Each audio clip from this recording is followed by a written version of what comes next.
Programang EAT nag-sorry sa viral lubad joke ni Joey. Dahil nga sa pag-viral ng lubad joke ni Joey sa Gimme 5 segment sa EAT, ay agad naman itong nakarating sa pamunuan ng MTRCB kaya patuloy na iniimbestigahan ang nasabing pangyayari.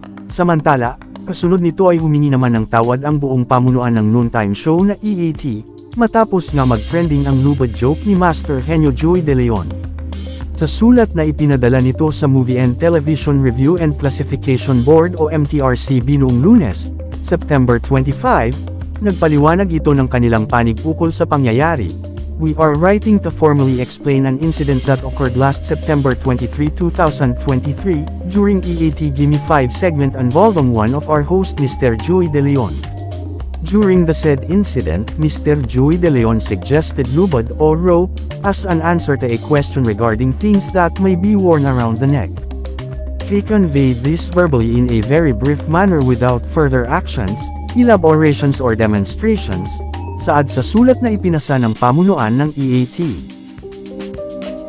Ang naturang sulat ay pirmado ng Head of Creatives and Production Operations na si Jenny Ferra. Matatandaang sa segment ng Gimme 5 ay kinakailangang magbigay ng contestant ng 5 bagay na isinasabi sa leeg, base sa viral video na mula sa September 23 episode ng EAT, ay hirap magbigay ng contestant at tanging necklace lang ang nabanggit nito, hanggang maubos na ang kanyang oras.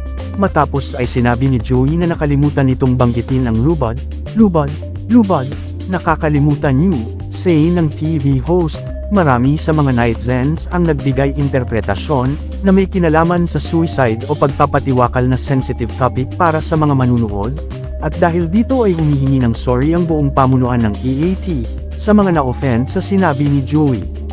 However, some viewers interpreted the utterance of the said object as an insinuation of suicide, which is a very sensitive and triggering subject.